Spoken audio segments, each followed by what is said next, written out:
Good afternoon. Today we're going to continue our study of evolution by looking at part 2 of our Microevolution PowerPoint series, changing allele frequencies. So here we go.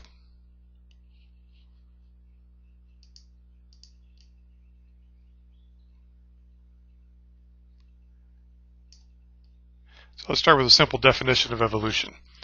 Evolution simply means there's a change in the population. And in biology, what do we mean by that? We mean a change in the inherited characteristics of the populations. So we're talking about genes or alleles. A change in the percentage of alleles of a certain type is what we're looking at in this presentation today, which is called microevolution. Change in the allele frequencies that occur over time. I'm sure you remember looking at Punnett squares in your earlier biology classes. So you remember things like big A's and little a's. So if we took the percentage of big A's in the entire population, and let's say we found it was 35%, then we say the frequency of the dominant allele in that population for that trait is 35%. And the recessive allele would obviously be 65%. So that's what we mean by allele frequencies, just the percent of the total gene pool that's made up of a particular allele. And if that percentage changes over time from one generation to the next, or over many generations within that same population, that's an example of microevolution. And we want to look primarily today at what causes microevolution to happen. What can make those frequencies differ over time in a population? Why would they change? And as the slide says, there are 4 different processes that can be involved: mutation, selection, which can be either natural selection or artificial selection, gene flow, and genetic drift. We'll look at each of these individually. But before I go to the next slide, just take a look at the frogs there on the left. Isn't that a lovely population? Look at those frogs and just take a minute, pause the slide, and answer this question. Jot down, how many different phenotypes do you see in that population? Okay, so hopefully you saw that there were 3. We have green frogs, red frogs, and blue frogs. Now the little oval below that represents the gene pool. So in this case we're looking at individual alleles.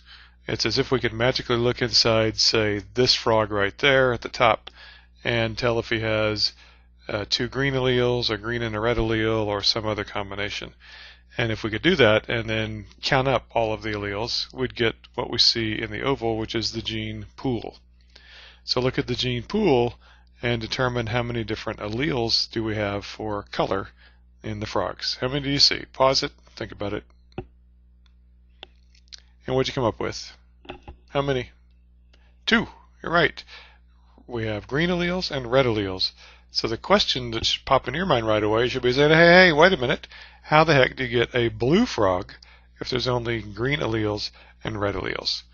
Okay, so let's look at that.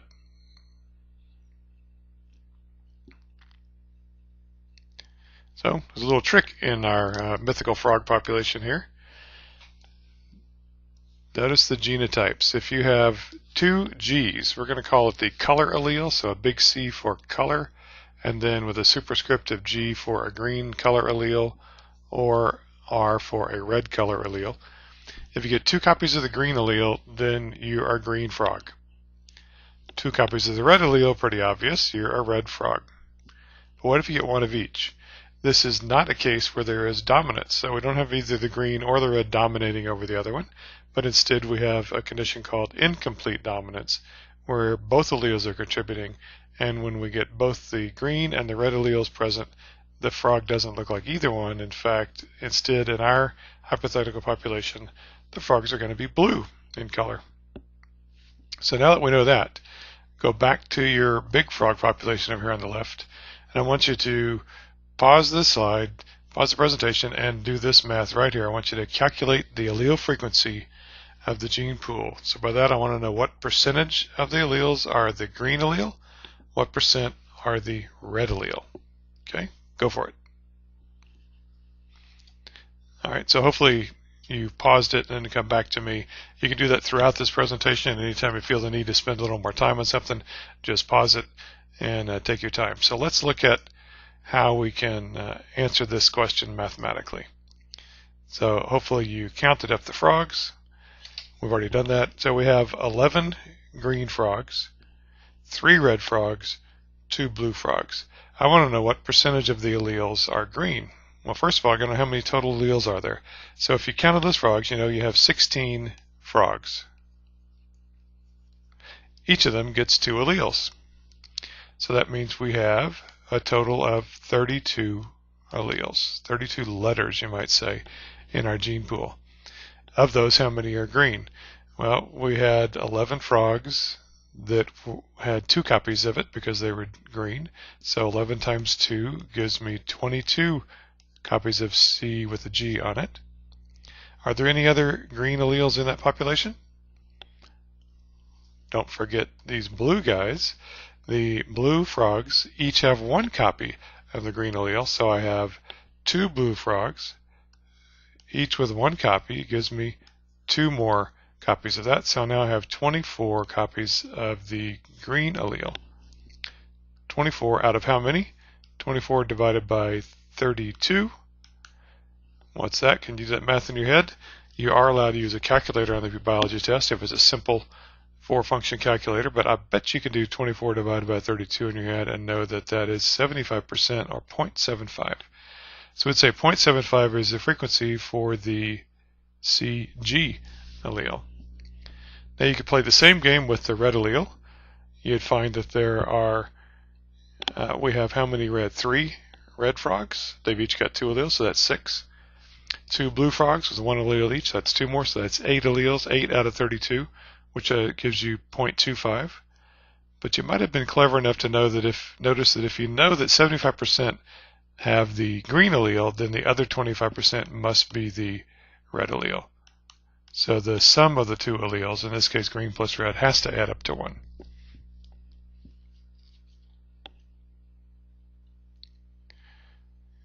So here's a slide that summarizes that math we just did. So if you want, you can pause it and look over that math.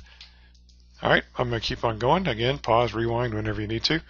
So here's a question we're posing for you. Let's suppose 4 green frogs enter the population. I just want to make it clear what we're doing here. We want to look at what could possibly cause evolution to happen. What are events that could happen in our population that would change these percentages? So here's our frequencies. What could possibly occur that might change those numbers in future generations or at any future point? So what if we add 4 green frogs? They just move in. They're in a pond nearby and they've migrated over to our pond. Coming into our pond, that's called immigration with an IM, means they've moved into. If they left our population, it would be emigration with an E in the front. Okay, so how do the frequencies change if we add 4 frogs? What do you think? You could do the math. Do you think the numbers are going to change? Of course they change. So we went from 0.75 being the frequency of P to 0.8. We went from 0.25 being the frequency of the other allele to 0.2. Now I've introduced two variables here. I forgot I didn't actually tell you what they mean. We're going to let P represent the frequency of our first allele. We usually think of that as the dominant allele. Of course, in this special case, there is not a dominant allele. So we'll just say the first allele, we're going to call its frequency P. The frequency of the recessive allele is Q. So in our first case up here at the top, P was equal to 0.75 and Q was equal to 0.25.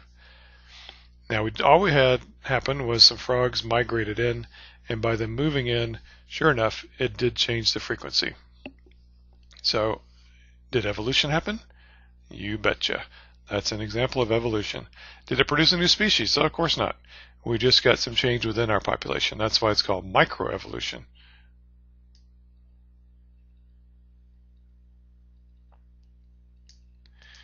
What if we had our original population and 4 of our frogs left instead of coming in? They migrated away. Would that change the frequencies? And I'm sure you can guess, yes, it would. So here's the math for that change. Okay, once again, frequencies are changing. Another example of evolution. So you should be jotting some things down now. So we want to make a list of events or occurrences that could change gene frequencies and thereby be a mechanism for microevolution, something that could cause evolution to happen. So our first mechanism is moving alleles into or out of the population. So migration in either direction would move alleles.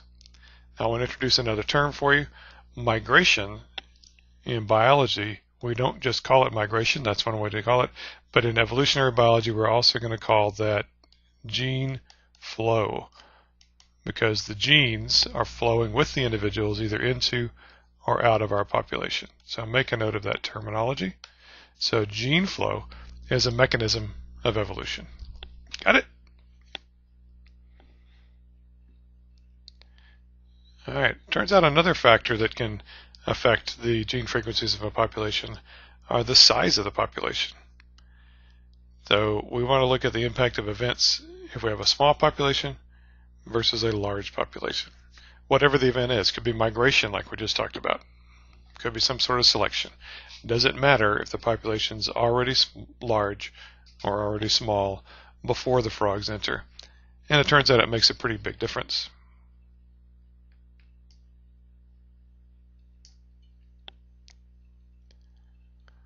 So here we have a relatively large population compared to where we started a minute ago. We're going to set up a situation on the left where we have 75% and 25% of the P and Q just like before, but here our population is larger. Notice the number of frogs. In that case we added the same number of frogs, 4, just like before, but notice the change. Instead of going from 0.75 to 0.8, we went from 0.75 to 0.78. So a minor change of 0.03 because the population started off larger. What if we'd had 1,000 frogs when we started and we had 4 move in? Then the impact would be very, very tiny. So it turns out the size of the population is important in determining the effects of whatever the event might be going on in nature. So your second point to write down, a second factor that can affect gene frequencies and therefore evolution, is the population size. Smaller populations equal more dramatic effects.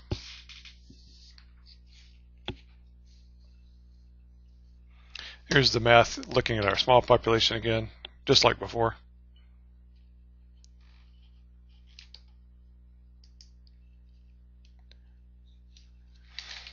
Now what about a small population and random events? Something that not connected to intentionally moving in or out of the population or to some event that's occurring in our population because one variety maybe is better suited than another. Here we're going to introduce a new term for you called genetic drift. Genetic drift is what occurs in small populations when chance events have a significant impact. Okay, that's the definition of genetic drift. In genetic drift, a chance occurrence can have a more dramatic impact, and can have a dramatic impact, whereas in a large population, a random event, a chance event, probably wouldn't have an impact. We'll look at an example here in just a minute. But first let's look at the diagram here. In this case we have a random event that in our plants, we start off on the left, generation 1, we have 70% dominant alleles, P, 30% recessive alleles. So that's our first generation. Now let's say by chance out of these 10 flowers, only 5 of them happen to have offspring, and it's just by pure chance alone, but by pure chance alone the 5 that have offspring happen to shift the frequency in a different direction. And now out of these flowers here, what if by chance only 2 of them leave offspring, and by chance the 2 that leave offspring all were homozygous for big R? So at our third generation, now we have a frequency of big R, or P, of 100%. Okay, that does happen in small populations where one gene is lost completely, not because it was dominant or recessive, just due to random events. That's an example of genetic drift. And by this, we're not talking about genes drifting like we had in gene flow, where an individual's actually moved. Here we're looking at the frequency of a gene or an allele drifting in one direction or another due to random events. The only time that happens is if it's in a small population. So in this case, we drifted from a frequency of 0.7 to 0.5 and then to 100%. So in this case, from now on, the only allele present is the big R, the P. It's not because it was dominant, it just happened to work out that way. Could have drifted in the other direction, and we could have had only white alleles left, the little r. But there's a term for that. When only one variation of the allele is left in the population, we say that that gene is fixed. It's the only one present. Okay, so fixed again means only one variety present, only one allele, and that happens as a result of genetic drift, random events in a small population.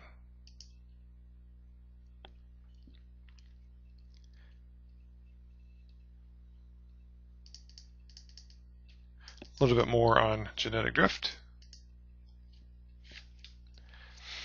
So here's a key part of our definition. Change in the frequency of an allele due to random sampling, random event. The key to note here is that the random nature of the event only has an impact because we're dealing with a very small population. So let me give you kind of a silly example to illustrate that. Let's suppose we have a population of 10 bunny rabbits living in the forest. And I'm going to draw the bunny rabbits with X's and O's. So here are bunny rabbits. So there are 7 bunny rabbits. We're going to say X's equal brown bunnies. And now I'm going to have 3 more bunny rabbits that are circles that are white bunnies. Imagine they're living together in the forest and they would mate freely with one another. There's no difference between brown and white in terms of who they're going to mate with. They're going to mate randomly. And in this case, brown's dominant over white. White's the recessive allele. So we have 30% of our population that is white, that are white bunnies. If we just mate them randomly, and everybody mates, and then we produce a whole lot of bunnies in the future, what would you predict would happen? It could be that it stays 70% brown, 30% white. In fact, just due to normal statistics, that's what we would expect to happen. But what if, right before they're about to mate, they're going to do what bunnies do, which is make a lot more bunnies? This day in the forest, there's a horrible storm. There's rain, wind, lightning. The bunnies are scared. Lightning hits a tree, and the tree falls down. What if the tree happens to fall right there? It happens to crush 2 white bunnies. It didn't crush them because they were white bunnies. They just happened to fall on the white bunnies. Now, after the bunnies all recover from the horrible storm and the trauma of seeing 2 of their brethren crushed, now when they mate and produce the next generation, will it still be 30% white and 70% brown? Obviously not, because we wiped out 2/3 of the white bunnies with a single random event, the tree falling down. Now imagine that I cover the entire page, and in fact your entire room, your whole classroom, your whole bedroom, wherever you are listening to this, with X's and O's, and we represent 100,000 bunny rabbits, 70,000 brown, 30,000 white. And they're all happily doing what bunnies do. They're about to make more bunnies. The same storm happens, tree falls down, kills 2 white bunnies. In that case, will the next generation be affected at all? Will it make any impact? Killing 2 white bunnies out of 30,000 white bunnies won't have any impact at all. So we will still continue with 30% white, 70% brown, because we had a large population and therefore the random event made no impact. That's the key to understanding what genetic drift is. Genetic drift happens when random events make a difference. Random events only make a difference if the population is small. Okay? So let's look at some specific examples of that. The population might be small because something wiped out a whole bunch of them. So like in our second bullet, the population might be dramatically reduced. That could happen if there's a forest fire, hurricane, some sort of natural disaster that wipes out large percentages of the population, and it has nothing to do with what individuals they are. They're wiped out at random. The few individuals that survive probably are not going to have the same percentages of alleles as the original population. So in that case, they have drifted in a new direction because it's a small sample of where we started. Okay? That's an example of genetic drift.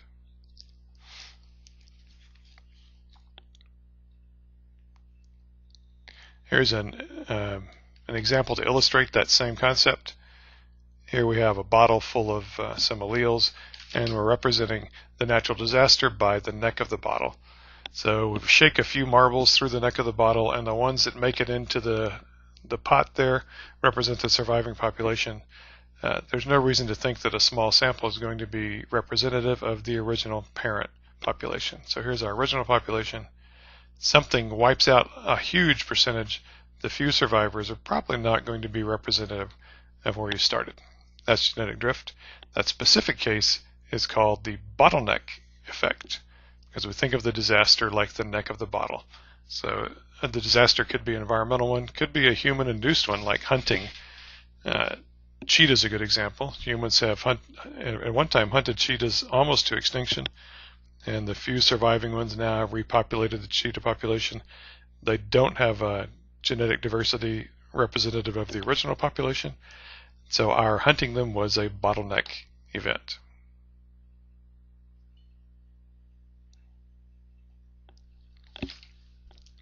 Okay, the next few slides have another specific example of bottleneck described for you. I'm not going to read it to you. I think it's pretty self-explanatory, but I do think you should take time to read it. So I'm going to show you each slide, and when you see the slide like this one, you should pause it, take a bit to read it, jot down notes if you want to, and then I'll move on to the next one. Okay, pause it. All right, now hopefully you're back. Next slide, we're continuing on the same example. Pause it. And the third example, third slide on the idea of bottleneck effects. Okay, so that's it on bottlenecks. Let's look at another specific example of the genetic drift. Remember, again, we're talking about a random event having an impact in a small population. This one is called the founder effect.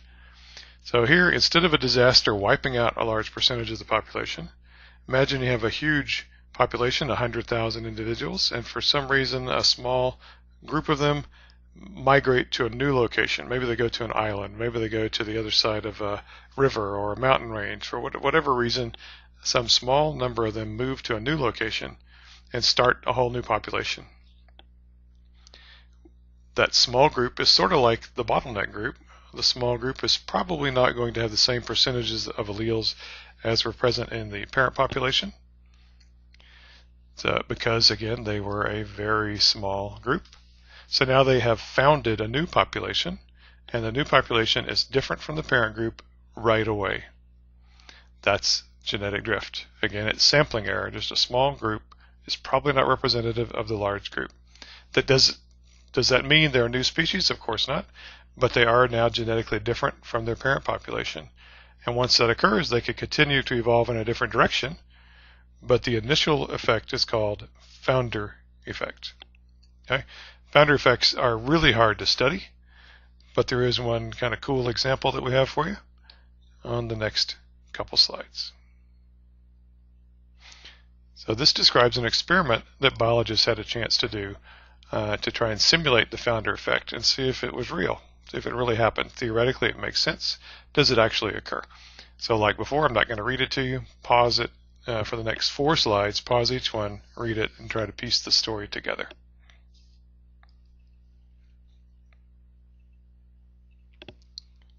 Slide 2.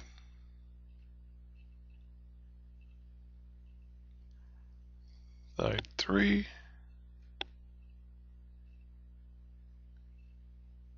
And the final slide on the lizard experiment. Okay, so hopefully you've read all that. I think it's pretty cool. The founder effect actually worked. Now here's an interesting example of the founder effect in humans. You're probably all familiar with the Amish community. Amish community was founded in the 1700s by a group of about 200 individuals. They split from the other colonists of America at the time, and because they had different religious beliefs, they decided they wanted to be true to their particular religious beliefs, and they didn't want anybody infringing on them. They weren't doing this out of any animosity. They just moved to a new location, Pennsylvania. And while they were in this new location, they had very strict rules about mating with other individuals, and they didn't allow members of their religious group to mate with anyone who was not also in their religious sect, the Amish. So mating was restricted to this small group of 200 individuals. They had founded a new population. They were not genetically representative of the whole population they left, the rest of America at the time. And as a result, their gene frequencies to this day are slightly different from the rest of America. And the example that's most easy to see is polydactyly. If you look close at this little baby, look at his hands right there and count the number of fingers. You'll see that there is an extra finger, so they have 6 fingers, 6 toes, and a type of dwarfism. So this is a version of polydactyly, which means many fingers. This is caused by a recessive allele, a very rare recessive allele, so rare that it is assumed that one individual out of the original 200 members of the Amish community that founded the population in the 1700s, probably one of those individuals had the recessive allele for polydactyly. So none of the original 200 Amish had extra fingers and toes, none of them were dwarfs, but one had this recessive allele. He or she passed it on to their children. Their children, half of them got it, half of them passed it on to their children, and then eventually, because of the strict rules about mating only within the community, some of them were mating with cousins. And by chance, cousins mated who each had the recessive allele for polydactyly, and then they had a 1 in 4 chance of producing a baby that had 6 fingers and toes and dwarfism. And that's happened enough that the Amish population sees a higher percentage of polydactyly of this very rare type than the rest of the world combined. Now, even at that, it's still a relatively small number. 61 Amish people since the 1700s have been documented as having this rare form of dwarfism and polydactyly together, but still that's more than the rest of the world combined. So that's an example of the founder effect. All right, so again, we're listing causes of changes in gene frequencies. The next event that could change the frequency of alleles is if the mating within the population is not random. So think about the frogs. What if green frogs only mate with green frogs, blue only with blue, red only with red? If they are choosing their mate based on some characteristic, then it's going to affect the gene frequency in the next generation. We couldn't use that math we did earlier where there was just a random probability of passing on an allele. Instead, there's a distinct possibility that's going to shift it in one direction or another. So non-random mating will change allele frequency.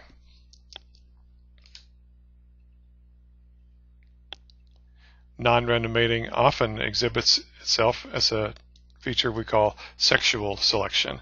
And here's a great quote from Charles Darwin describing sexual selection. So I'll let you pause it and read it.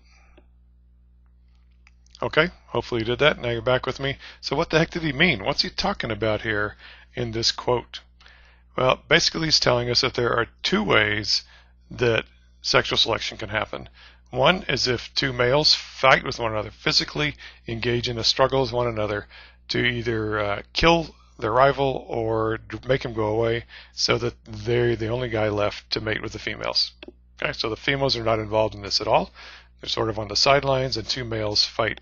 Think about, maybe you've seen videos of bighorn sheep where the males run together and smash their horns together fighting with another. Elk do this, caribou do this. The males have huge racks of antlers so they can compete with one another and try to drive their rivals away or kill their rivals so that the male is left to mate with the females. So that's one type of sexual selection, male against male. The second type of sexual selection is where the males, they're still competing with one another, but it's not a physical confrontation with each other. Instead, the males are each trying to attract a female. In this case, the female is not just on the sidelines, the female is actually choosing a partner. And this usually happens when she's choosing a partner based on some characteristic like color. Think about brightly colored birds. Okay? There, the males are trying to attract a female. They're not worried about the other males, they're worried about attracting a female. So that's the second type of sexual selection. We'll look at both of these in more detail later. Okay, there's a great example, the peacock. Peacocks have those great feathers so they can attract the females, even though it might mean a predator could see them more easily. Okay, here we go again. Male is the showy bird, female is the drab-colored bird. So the fact that the colorful birds are winning the mate goes with the second bullet. The importance of attracting the mate is more important even than the fact that it makes them more likely to be killed by predators. The power of sex is pretty important in natural selection. I'm sorry, in evolution, in sexual selection.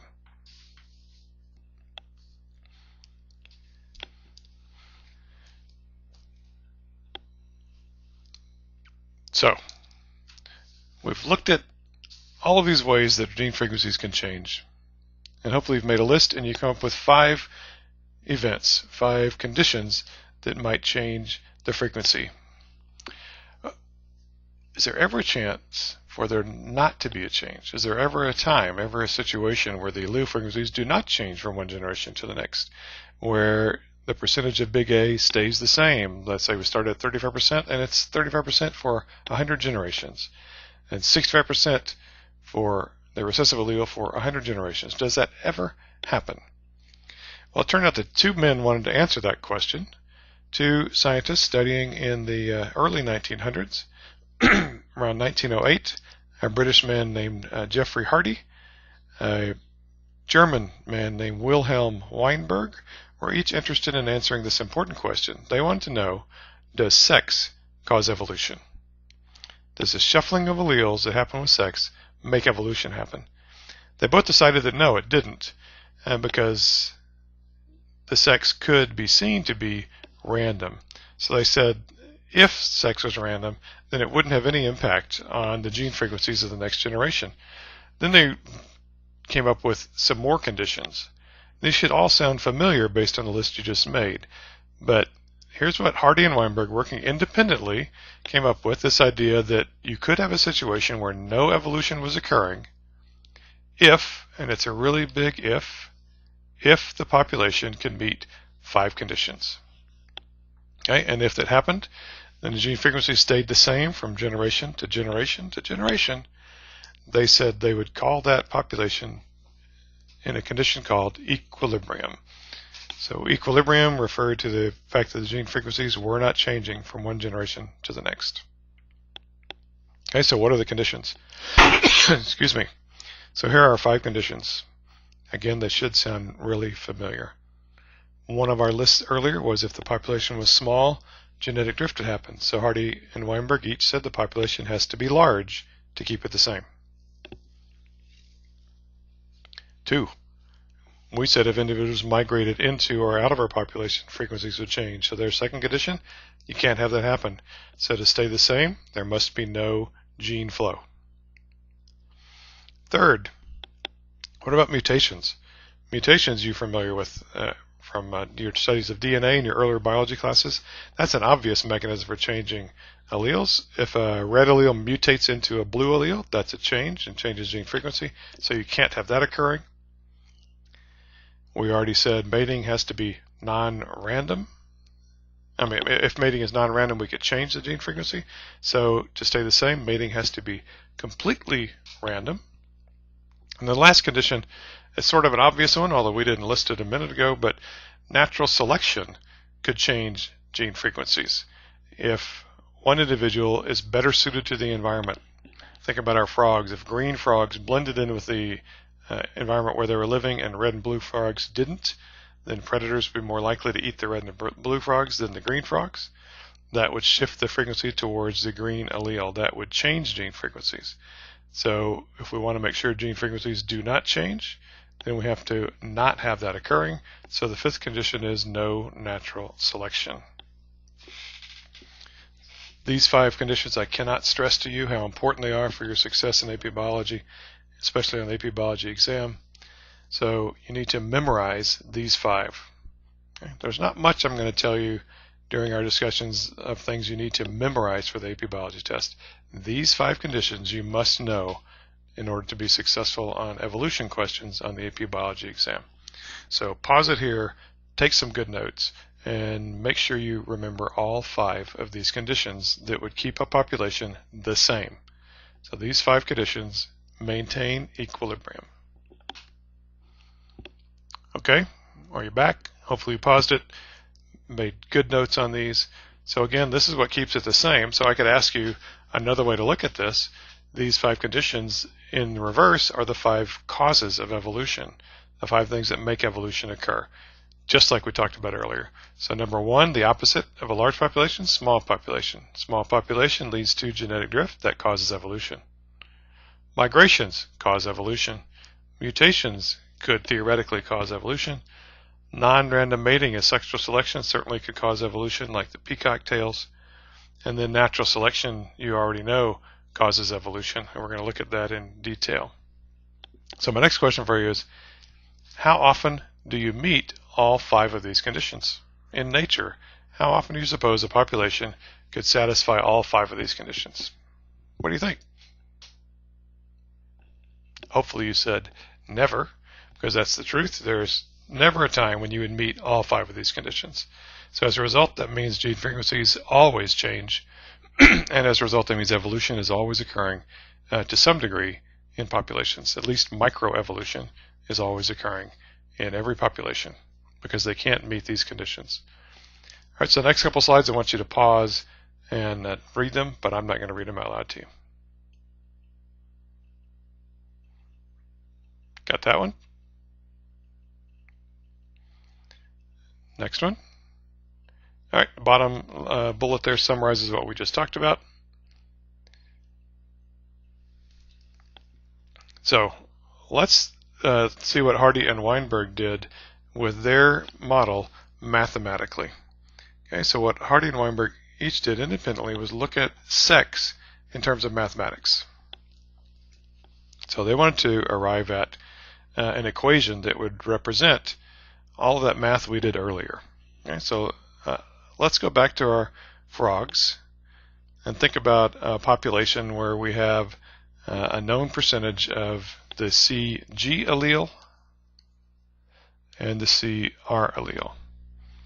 So let's suppose we have that population where we have 60% of the alleles are 0.6% of the alleles are CG, so green alleles, and 60%.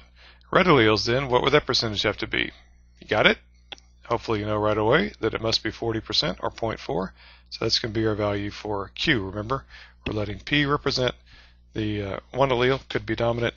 Q, the other allele, could be recessive. So what Hardy and Weinberg were trying to do was think about the odds, if mating was completely random, of producing any particular offspring.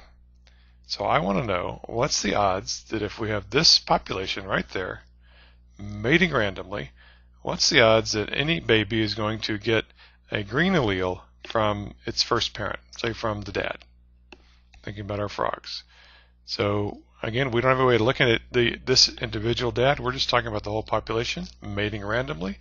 What's the odds of passing on a green allele? Hopefully you said 0.6. So that's the green allele from dad, 0.6. What about the green allele coming from mom as well? What's the odds this baby is going to be homozygous for green? Same odds because we can't look at them. So the odds of mom producing a green allele is 0.6. So what's the odds the baby's going to inherit both of those? Green from mom, green from dad, in this random population, random mating. Okay, so hopefully you know a little bit of the laws of probability. If I want to know the odds of any 2 events occurring simultaneously, I multiply the odds of them occurring individually. So the odds of the first allele being green is 0.6. The odds of the second one being green is 0.6. So the odds of both of them being green is 0.6 times 0.6, or 0.36. So if I told you this is my population here in the circle, and I said what percentage of the babies are going to be green frogs, assuming they're mating randomly to meet all 5 of those conditions, then you would predict 36% of the babies would be green frogs. What about red frogs? Can you play the same game with red? Of course you can. So the odds of a red allele is 0.4, so the odds of dad donating a red allele is 0.4. Mom also 0.4, so the odds of getting a red frog offspring is 0.16 or 16%. Hopefully that's pretty straightforward. But what about a heterozygous? I want to know what's the odds of getting one of those blue frogs, those cool blue frogs that have a green allele and a red allele. So the odds of getting a blue frog this way, the first allele is green, which is 0.6, times the second allele, which is red, which is 0.4, gives us 0.24, a 24% chance of getting a blue frog. Is that the only way to get a blue frog? Obviously it's not, because we could have had the first parent donate the red and the second parent donate the green. That's 0.4 times 0.6, which is also 0.24. So there's two ways to get the blue frog. So we add those numbers together and we get a total blue frog percentage of 0.48. Make sense? I hope so. So it's just simple laws of probability, just multiplying the individual odds together to give you the odds of a particular baby. So if I asked you in this population, well, what's the odds that we're going to produce a blue frog? The odds are 48%. If I said what percentage of the frogs in the whole population in the next generation will be blue, the answer is 48% of those frogs will be blue. So now the question is, can we work up an equation, a mathematical equation that will work for any population, not just 60% and 40%, but any population? So now we're going to use our letters P and Q, because in my hypothetical population, I don't know what the percentages are. I want this to be a mathematical equation I can use in any population. So let's go back to thinking about dominant and recessive. So we're going to say P is the frequency of the dominant allele, big A. Q is the frequency of the recessive allele, little a. So if I ask you to tell me mathematically what's the odds of getting a baby that's big A, again, you don't know 60-40. All you know is P and Q. So the odds of the first parent donating an A is P. That's our number that represents that odds, that frequency. Second one is also P. So to get a big A is P squared. What about little a? That's Q times Q, which is Q squared. What about the tricky one in the middle, big A, little a? It's P times Q plus Q times P, just like we did here. So another way to write that is 2 times P times Q. So the two ways to get heterozygous, times 2. Are there any other genotypes? No. So if we add those all up, P squared plus 2PQ plus Q squared equals 1, 100% of the offspring. That's called the Hardy-Weinberg equation. Let's write it together. P squared plus 2PQ plus Q squared equals 1. I guarantee you'll need to use that equation on the AP Bio test. You can think of it in 3 pieces if you'd like, if that makes it easier for you. Big A is always P squared. Little a is always Q squared. Big A, little a is 2PQ. So divide it up if that makes it easier. And don't forget, if we add P and Q together, talking about individual allele frequencies, P plus Q, like 0.6 and 0.4, always add up to 1. Okay, so that's how I derive that equation. Next, I'm going to show you an alternate way that maybe fits your brain better than it does mine, than my method does. I'll leave that to you. So I'm going to show you a couple slides that show you an alternative way to derive the exact same equation. I recommend that you pause and read each of these slides and see if that makes it clearer for you.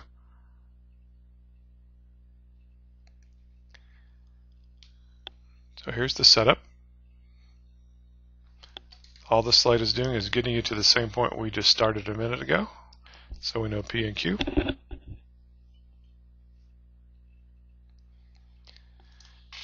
Now here's a way of deriving that Hardy-Weinberg model looking at a Punnett square. So I'll let you read it.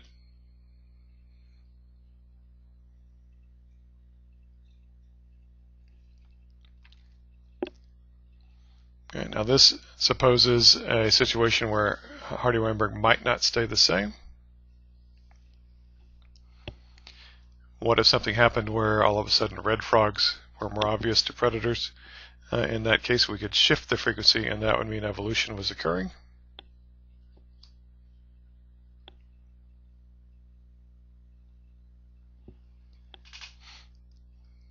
So here's the final slide on how to derive that model.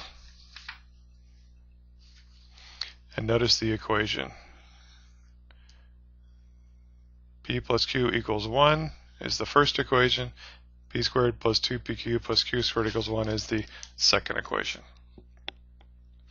Okay, be able to use those to answer questions on an AP Biology exam.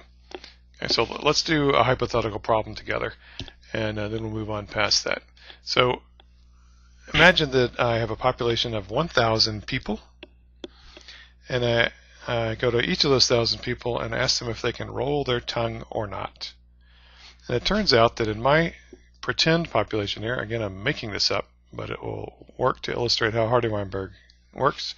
Let's say I count 510 out of 1,000 people can roll their tongues. We'll call them rollers. How about you? Can you roll your tongue? You know what I'm talking about?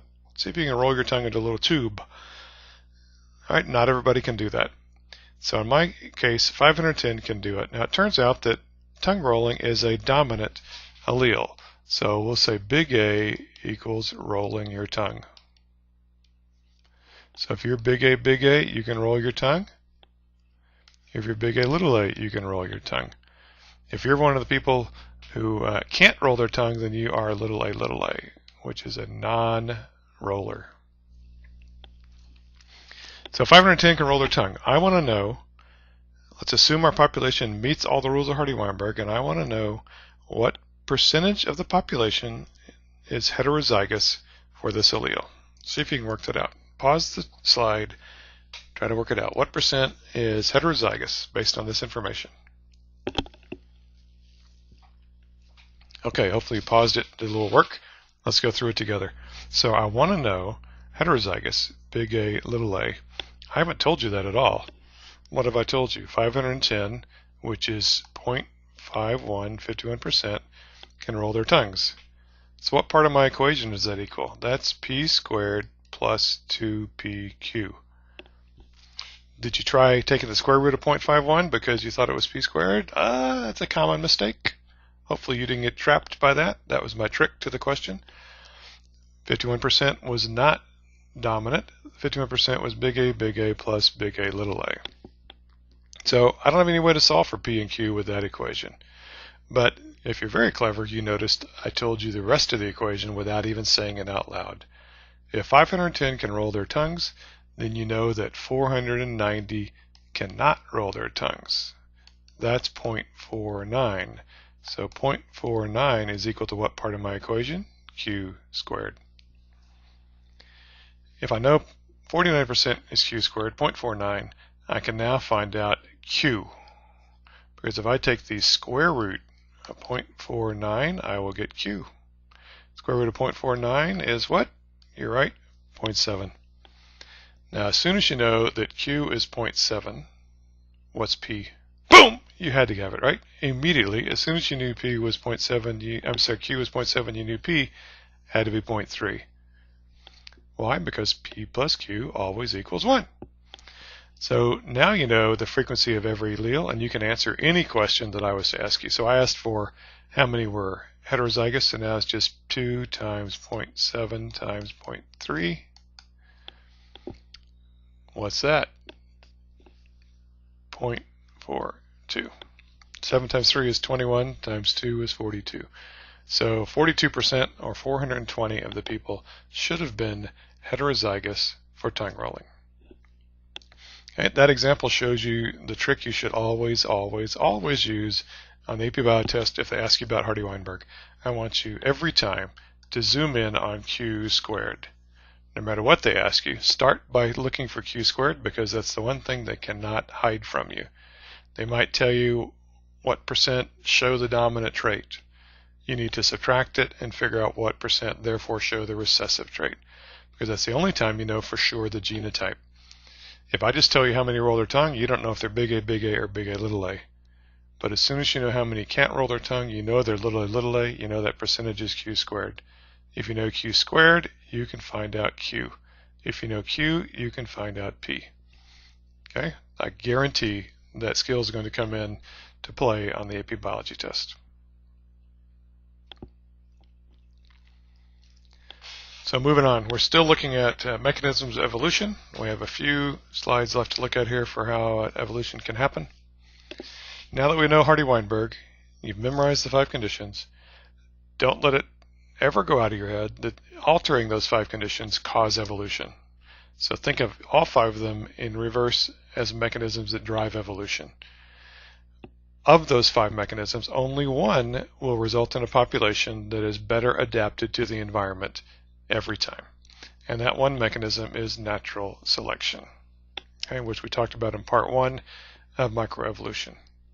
So natural selection is an interaction of the environment and the organisms that are successful because of the traits they possess.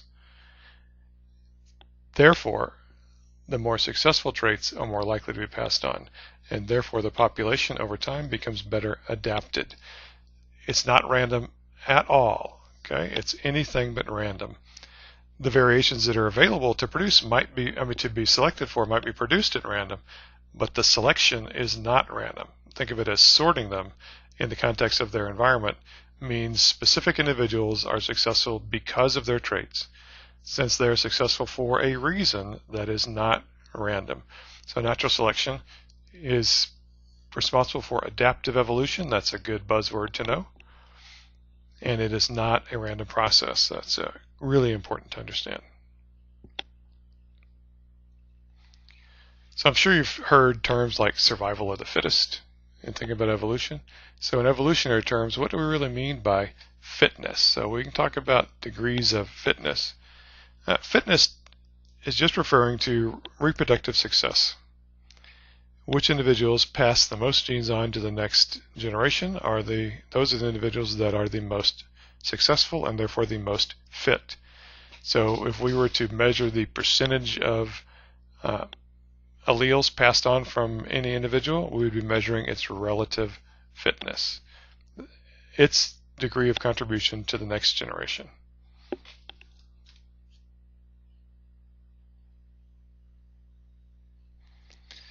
All right, 3 types of natural selection, 3 really directions that natural selection can take that you need to know for the AP Biology test. Okay? We're going to start with a hypothetical population of mice. These mice come in and this is true by the way, and deer mice come in a variety of colors from very light on our little graph here to very dark. If we start with a population that just has a random distribution of alleles, we could get a nice bell curve like you see here. So that we're going to pretend this is our starting population in this hypothetical scenario. We have deer mice of every possible color. Most of them are in the middle, kind of an in-between color, but we have a few that are really light and a few that are really dark. And like I say, everything in between. So pretending we start there, over the next few slides, let's look at how natural selection might alter the appearance of this graph. Okay, so think of the bell curve as the starting point. How might selection shift it? So think for a minute of a scenario in which the dark mice are more likely to survive. Maybe the mice move into an environment where there's a lot of light-colored sand and rock, and the mice are so let's say it the other way around. Let's say we're into an area where there's a lot of dark-colored rocks. That's dark rocks, so the light-colored mice show up. What would that do to our graph?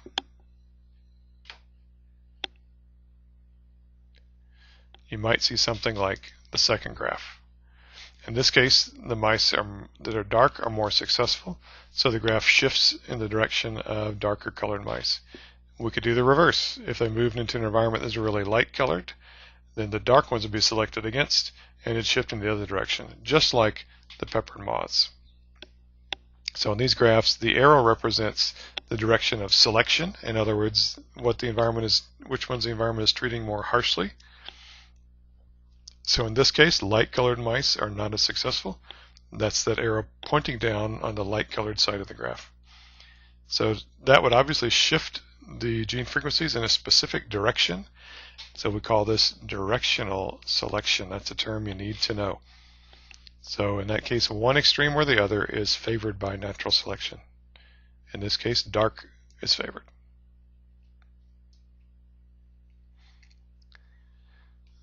So what would happen if selection continued time after time after time, generation after generation after generation?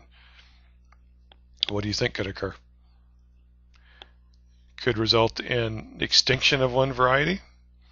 Could even result in a change significant enough to result in a new species. Speciation could occur as a result of continued directional selection. So some mathematical terms you need to know here. In these graphs, as we go from left to right, the variance of the population is changing. So the solid blue line represents the original population each time. Variance refers to the spread of the population from one extreme to the next. The variance will decrease with continued directional selection.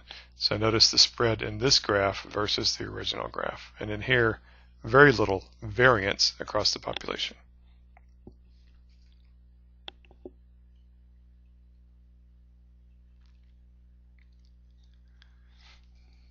There's another case. What if we had our deer mice in an environment where the mice in the middle, the beige colored mice, the mid-range mice, are not as successful as either very light or very dark? First of all, how could that happen? What would be the environment where the in-between guys would be selected against?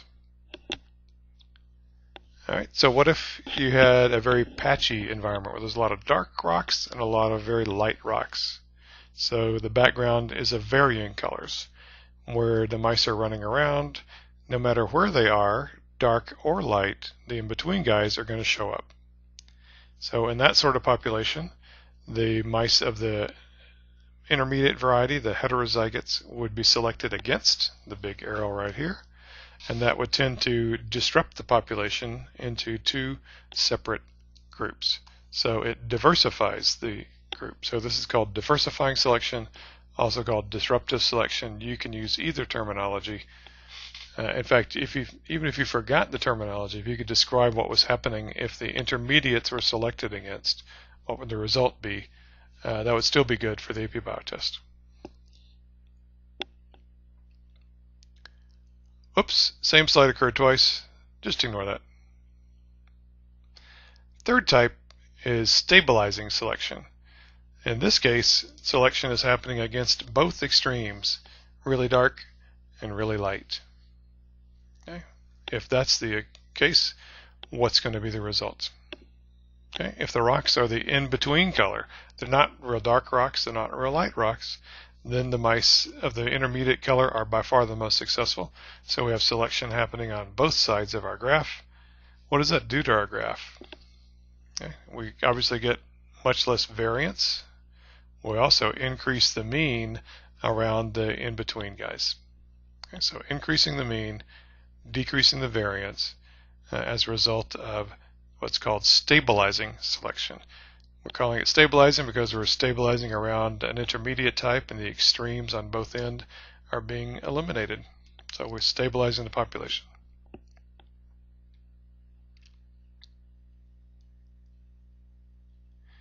Now, a little more detail on sexual selection. Most as we talked about earlier, just one more way to look at it and reinforce it. It's that important.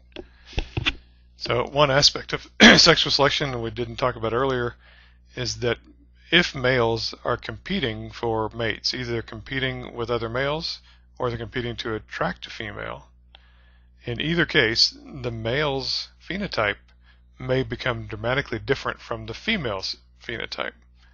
We call that sexual dimorphism, when there's an obvious difference in appearance between the two genders regarding secondary sexual characteristics. So what do we mean by secondary? Do you know? Primary sexual characteristics are the sex organs themselves, so it's obvious that there's always a primary sexual difference between males and females. But what are secondary sexual characteristics? What do you think? Looking at the pictures, what are the things that make them look like a male or a female, other than their actual sex organs.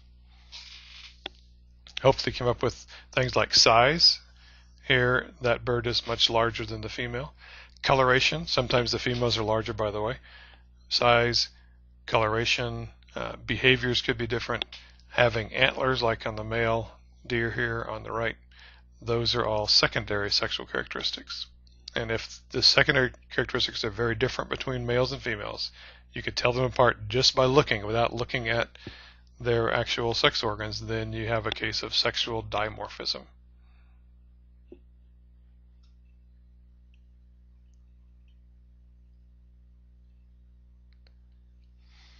Now, a couple terms to go with our earlier discussion.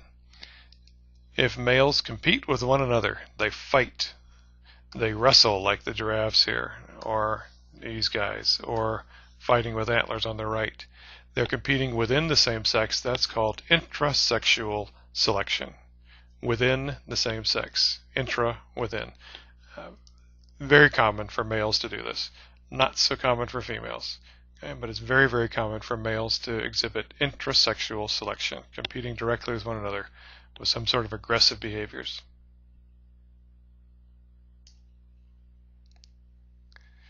Intersexual selection is when the males have to attract the female. So the two mates are both involved in this process. The females are choosing the males usually. Once in a while, males are choosing females. But in almost every case, they're likely to talk about maybe by a test, the females select the mates. That's intersexual selection because it's involving both of the sexes, so it's in between the sexes, between the male and the female.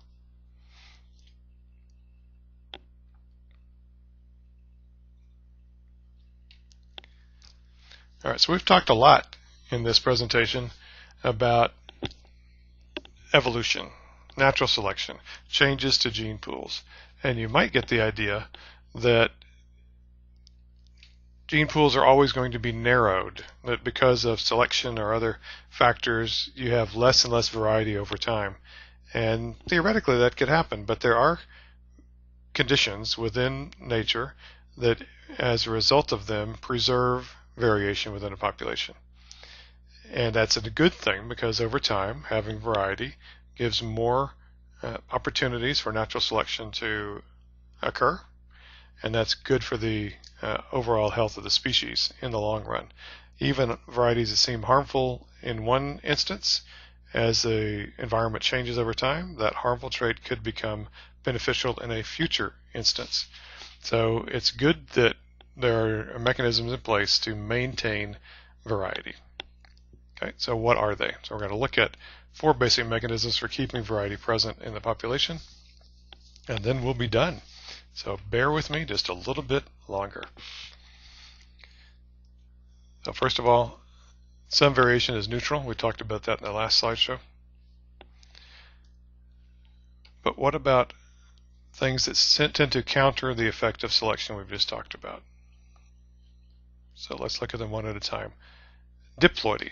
The very fact that sexually reproducing creatures get an allele from each parent tends to preserve variety. If it is possible to be big A, little a, then that in itself is variety in an individual. If the dominant allele is favored in a population, sorry, it went away there. If the dominant allele is favored in the population, you might think the recessive allele would go away, but it doesn't, because it can be hidden in a sense from natural selection by being present in the heterozygous state. So just the fact that organisms are diploid, sexually reproducing organisms are diploid, that in and of itself tends to preserve variety at the level of the genotypes. Of course, it doesn't always work. Sometimes genes get fixed, but it has the potential at least to preserve variety. Notice haploid organisms don't have that opportunity. In a haploid genome, all you've got is what you got. And if it's a good variety, fine. But if it changes and something harms that variety, then you're out of luck. A couple more notes on diploidy. Hopefully that last bullet you could answer based on what I just said.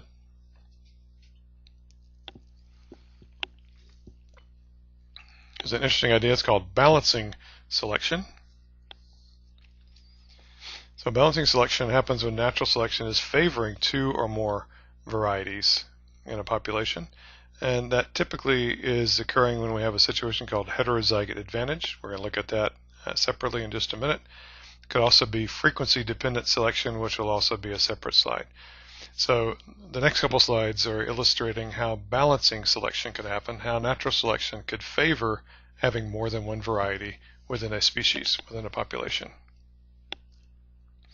Okay, so the one that's by far the most common and more likely to be discussed in the biotest is heterozygote advantage. The name tells you what it means. If you're big A, little a, you're more likely to survive and reproduce than either big A, or little a, little a. Do you know what the most classic example of that is? The example that I can almost guarantee will be in the AP biology test? Do you know it? Do you? Say it. Hopefully you know it. Sickle cell anemia. I can almost guarantee this will be on the AP biology test. It's on there year after year after year. It's a classic case of heterozygotes having an advantage over homozygotes. So normal red blood cells, like this one here, like my red blood cells, I have normal hemoglobin. So my genotype for hemoglobin is big A, big A. Sickle hemoglobin is produced by a single mutation, a point mutation in the hemoglobin allele that causes the hemoglobin to change its polarity in one little section of the molecule, and it makes the hemoglobin molecules clump together within the red blood cell, and as a result the red blood cell takes on this sickle shape. If you have all of your red blood cells looking sickled, then you are little a, and those red blood cells do not carry oxygen very well at all. They tend to rupture very easily. A lot of blood clotting occurs. So individuals that are little a for sickle need some really serious medical care. And with good medical care, they can survive long, healthy lives, but it requires some serious medical care. In fact, 30 years ago, that was not the case. 30 years ago, individuals that were little a very rarely survived to even be teenagers. So it's a serious mutation, little a. You might wonder, why is it still present? If it's so harmful that over 30 years ago, individuals with little a were guaranteed to not survive into adulthood, why is it still present? You would think natural selection would have completely eliminated that recessive allele, because anybody who's homozygous recessive is going to die. Well, it turns out that in some environments, it's really good to have a copy of each allele, to be big A, little a. If you have that condition, you are said to have sickle trait, which is not the same thing as sickle cell anemia. In these individuals, half of their hemoglobin is normal, half of their hemoglobin is sickle. They're mixed together in the same red blood cell, and generally the red blood cells have a normal round shape. Now, if they lose a lot of oxygen, they can still become sickled, but basically they have normal looking red blood cells, so they're not going to carry less oxygen. They carry plenty of oxygen. They're not going to rupture more often, and so on. Okay, so little a, pretty bad news without good medical care. Big A is fine. Big A, little a is also going to survive even without extensive medical care, thinking in times before there was good medicine. So our question is, why are there any little a individuals still around? Why does the little a allele still survive? Okay, so here's another example of how that's all working. Well, it turns out that if you're big A, little a, you are not going to get malaria even if you're bit by a mosquito that's carrying that parasite. Okay, you don't have to know this, but I'm going to explain it to you real quick why that's the case. It's because individuals with big A, little a, two types of hemoglobin, the red blood cells, their red blood cells do not live as long as a normal, pure hemoglobin, pure normal hemoglobin red blood cell. My red blood cells live for about 120 days each. Okay, so that's me with normal hemoglobin, big A, my red blood cells live 120 days. If I was big A, little a, my red blood cells live about 80 days each, and then they die. Now, red blood cells are continually replaced by the bone marrow, so neither one of these is an issue. Individuals with big A, little a are just pumping out red blood cells much more often. So, still not a problem. But here's the trick when it comes to malaria. The parasite that causes malaria lives inside red blood cells. In the cell, the parasite has to live. And it turns out the part of its life cycle that takes place inside the red blood cell requires 100 days for it to be completed. So in my body, if I go to an area where there's a lot of malaria and I get bitten by a mosquito that gives me the parasite will flourish in my bloodstream and I'll have sickle cell anemia. I will have malaria, and that malaria could easily kill me. But if I have the heterozygous condition, guess what? That parasite cannot reproduce inside my body, and as a result, I can't get malaria, so I'm protected. So in parts of the world where there is a high frequency of malaria, individuals that are heterozygous have a great advantage, and therefore they're much more successful than individuals that have pure sickle. They're dying anyway. Individuals that are big A are frequently getting malaria and dying. So even though they don't all die, a greater percentage of them die than those that are heterozygous. So that's why sickle cell is prevalent in populations that have evolutionary histories in regions of the world where there's a lot of malaria. There's a map that shows you the dotted means where the parasite is present, and then this chart gives you frequency of the sickle cell allele.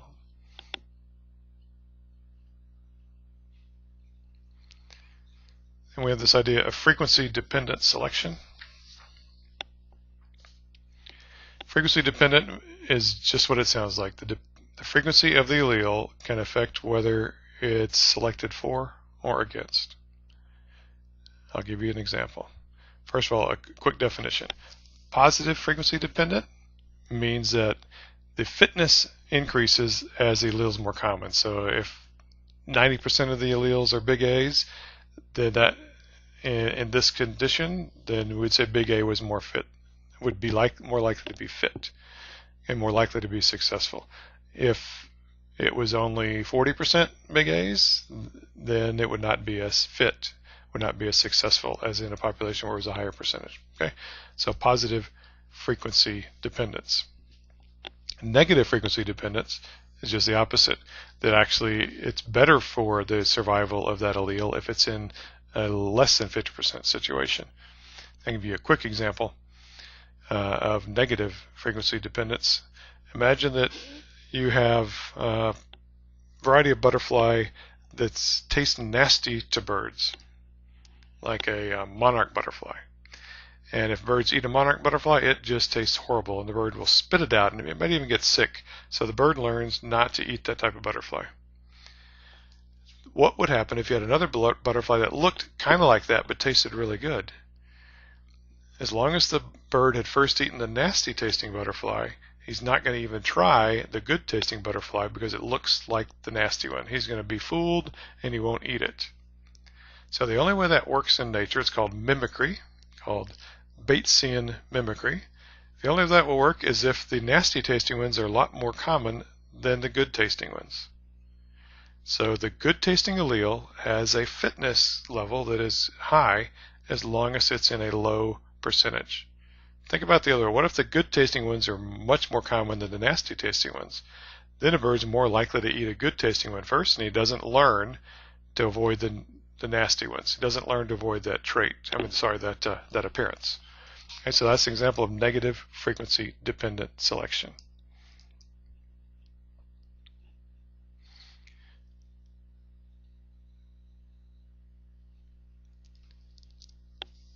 Last case, balanced polymorphism.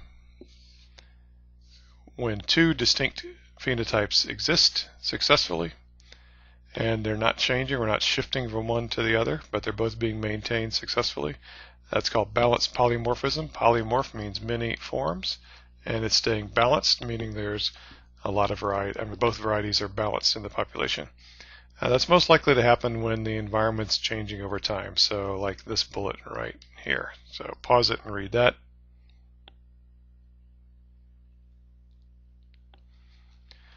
Last couple slides just deal with the fact that natural selection doesn't produce perfect organisms, only organisms that are perfect enough to compete in their local environments, to be successful in their environment. Why is that the case? Why don't we get perfect adaptations? These are the reasons. Natural selection can only act on what's present. Each of these are worth taking notes on, so I'm going to assume you will pause it and write down the notes that go with each of these bullets.